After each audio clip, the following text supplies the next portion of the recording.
There seems to be some confusion about how Jesus viewed homosexuality and even the LGBTQ lifestyle.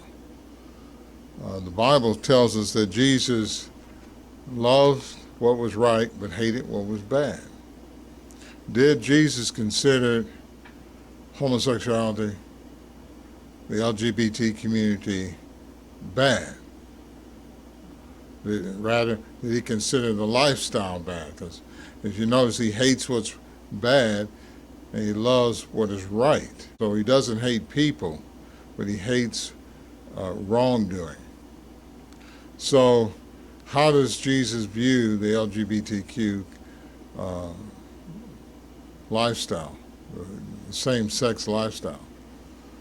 Well, some churches today have allowed for that and said it's okay for people to be Christian and to be in that particular lifestyle. Catholic Church is considering how they can accommodate it more. But since we're supposed to be owned by Jesus, he's the master. Jesus said, you call me Lord, but don't do what I say. So we should be consulting what Jesus says about this matter. And whatever Jesus says, well, it becomes non-negotiable, doesn't it? So what does Jesus say? How does he view homosexuality? Well, what we find out is that, as John 10:30 says, where Jesus says, I and the Father are one. Now, he didn't say we're one God or one person, but rather he was speaking to unity, as it is brought out in John chapter 17, as he prayed for his disciples to be one, as the Father and Jesus are one. So he's talking about unity. Jesus is the image of God. He reflects the same viewpoint as God. He told Philip, he says, if you've seen me, you've seen the Father. He didn't say that he is the Father, but because he represented God perfectly. As he said, who convicts me of sin? He didn't commit any sin. But he reflected the personality of God, his viewpoints, his attitudes perfectly. So Jesus helped people appreciate whatever his Father thinks, that's the way he thinks. He thinks the same way. And so when he would get up and read the law about Moses and all these things as he had the custom of doing, and he came across various scriptures in the law, he didn't disagree with any of them. He agreed with every one of them. And what was one of those scriptures he no doubt would read and was familiar with? Well, the ones in the book of Leviticus and others where God says that homosexuality is detestable to God. It's a detestable act. And so Jesus kept the law perfectly, so he would never have changed. He would never accept another viewpoint. He hated what was bad. And so being the case that as the law showed God's view of things, Jesus had the same viewpoint. That means he detested homosexuality. And Jesus was not going to change that. It was never negotiable. That would never change. So let there be no confusion that Jesus, his stance on homosexuality, there is no equivalency. He detests it and is part of what he hates. And also, as the confusion of genders and so forth, Jesus also detests. As you read in the law, it says that it's in the book of Deuteronomy where in the law it states that one is detestable. It's something that should not be done. A man wearing a woman's clothes and a woman wearing man's clothes. That's something that was wrong. And Jesus felt the same way about that. So there was not to be any mixing of the genders, no confusion. Males were to be males, females were to be females. See, that's it. There was not supposed to be any deciding, oh, I'm a male, but I want to be a female, or I'm a female, I want to be a male. All those type of thinkings are detestable to Jesus because he viewed the things the same way that his Father did. He had the same viewpoint. He says, I and the Father are one. In other words, they had the same viewpoint about that. So we want to bring that out so there don't be any confusion. Don't think just because your church, your religion is considering being accepting to the homosexual lifestyle that finds approval with Jesus, because it doesn't. It only proves what Jesus said would happen about the distorting of the truth, the fraudulent Christians. You see, those, the weeds in the wheat, as he mentioned. And Jesus, when he comes back, he's going to judge everybody based on their deeds. And if you're engaged in that, then you're going to suffer the penalty. But again, Jesus is merciful. That's why the end has not come yet, because there's mercy. The mercy need not be mistaken for permissiveness. No, but it's giving people the opportunity to change. Because, if God says it's wrong, that means that you, with his spirit and help, you can change. And you can stop doing what is wrong and do what is right. And that's what it's about. You see, God forgives in a large way. With the fact that people can change, the world tries to make you think that, if you think you're a male and you're a female, then you're who you think you are, or whatever. You can wake up one morning and you're a female and say, I want to be a male. And then they try to make you think, well, that's what you're supposed to do. Well, the Bible shows that's not the case. Yes, we all have to struggle with wrong thinking, like Cain. He had to struggle with his jealousy and anger towards his brother. And what did God tell him? So you're going to get the mastery over it. So he had that constant hatred for his brother. And God was trying to tell him, you got to get the mastery over this. So that you won't, so it won't lead you to do something really wrong. And of course he didn't.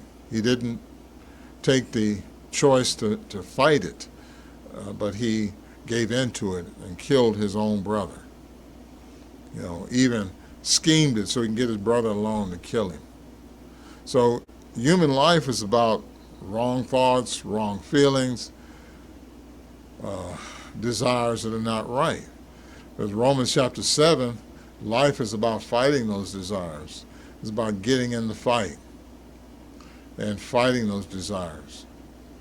And so when a person has been a homosexual, LGBTQ, and when they hear the message that Jesus loudly says, repent for the kingdom of the heavens is near, and they accept that invitation and they change and they begin to turn around and they start being a male as they're supposed to be, because they were born a male, or a female because they were born a female. They're letting God talk to them, help them to know how to be the best male they can be, the best female, because that's the way they were born to be. See, there's much joy in heaven when that happens. The Bible shows that. A lot of people want to sit around and condemn people, put them down. But this is a time of mercy for people to get things straight. And when people do that, God is like that father who welcomed, who had a hug for his prodigal son who came back. So that son knew he couldn't do that around his father, what he was going to do, and so he left and did it. But his coming back showed, and by his expressions, that he realized he had done was wrong, and he was truly sorry and turned his life around, and his father was there to greet him. He didn't want to hear no more about anything else. He was really showing the forgiveness to him. And that's how God is. And that's how all the angels are around him. When people who've been entrenched in the immoral LGBTQ and homosexuality lifestyle, when they realize that they can change, that they can do what's right, and they start doing it, there's forgiveness, there's mercy. And God puts their sin so far away, it's not to be called to mind. But it's all about joining the fight that all humans have. We all have to fight, things we think of, desires. We could say just give in. Sometimes we do. But that doesn't make it right. You see, just because it's still wrong. So we have to fight. When we get knocked down, we're like a boxer. We get in the ring and we get knocked down, but we get back up because we're not giving in. Jesus said, keep on knocking, keep on seeking. And so we keep on. We want to do what pleases God, what pleases the Creator. So we study His Word. We let God teach us. Let God bring us out of that so that we can do what is right. But see, the world's freedom, people think it's freedom, but it's not freedom. It's only rebellion. And that rebellion leads to more and more troubles. See, real freedom requires taking responsibility, requires self-discipline. Just like if you got to pay your bills, then you got to be responsible to go get a job. And you got to work hard. And then you have the freedom to pay your bills. So it takes work, it takes making the right decisions. You can't get freedom by giving in to desires, which is really rebellion. It only costs you more. It costs more trouble, more problems. Yes, politicians, they try to give people what they want. But at the end of the day, all it's doing is causing more and more problems. And what that does, and you can look at the scoreboard, so to speak, they talk about their national debt. You can get on the chalkboard and trace all the many things in their search for this false freedom that's led to that debt to be as high as it is. And God told the Israelites, said, you leave me, you stop doing what I tell you to do, you're going to be the borrower, not the lender. So real freedom comes from doing what God says. Jesus said the truth will set you free. Is it easy? Is it a walk in the park? No. It's a narrow and cramped road. But if we join the fight, join in with the Spirit to fight the flesh, it will dislodge even strongly entrenched thoughts and thinkings and activities such as homosexuality and everything. Yes, God forgives in a large way. We don't want to forget that. Listen to God. Don't listen to the worldly propaganda. The world just wants you to do what they want you to do. They want you to join in with their wrongdoing.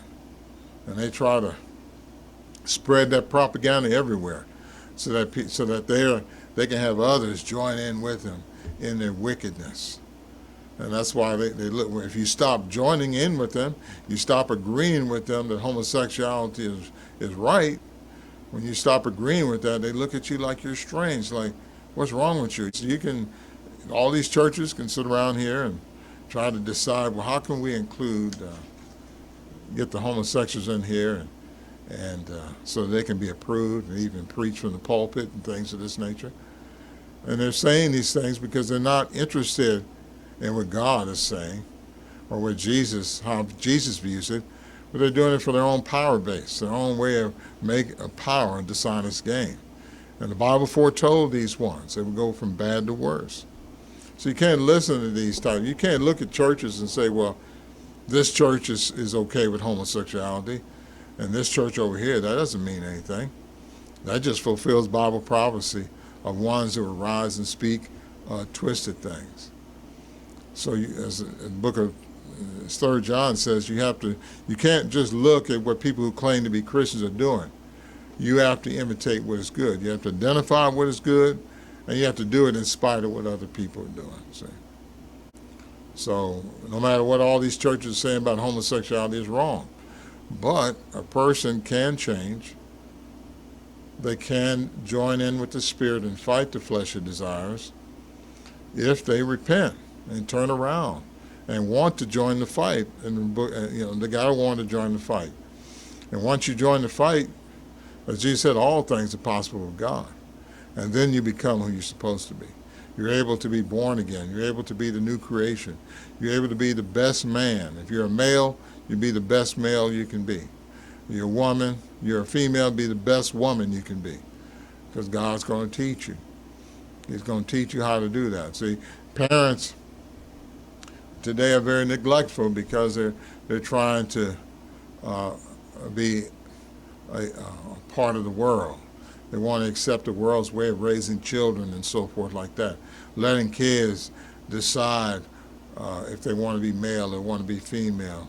They're not doing their job. Parents, they're trying to be so what they call liberal, that they're just raising a bunch of rebellious children. And at the end of the day, the children aren't even going to care much about them anyway, unless they give them what they want. So you just can't have that.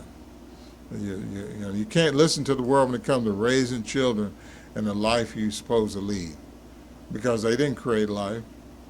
The Creator did. So, I mean, you don't take if your car needs work, you don't take it to McDonald's, do you? You don't take it to Burger King or somewhere like that. You take it to a mechanic who knows. And the best place to take it is the manufacturer, because that's where you have to get all the parts from and books to know how to fix it. So you go to the manufacturer. God is the manufacturer. Were you listening to all these people out here with their different philosophies and so forth, trying to make dishonest gain? Listen to the one who made it all. He knows how life is supposed to be, how true freedom is produced. True freedom is not produced by pursuing rebellion. They call it freedom, but it's not freedom. It's rebellion. People want to, for instance, they want to have the right, the freedom to be as racist as they want to. Well, that freedom only creates strife and a lack of and bitterness and anger. That's not freedom. That's restricting people. They can't enjoy life. It's just rebellion. True freedom comes from treating your neighbor as you want to be treated. So now you have a peaceful religion. Now you have some real freedom going on. So freedom is not about doing what you want. It's about doing what God says, joining the Spirit and working in this fight to combat fleshly desires and make it all conform to how God and Jesus view things.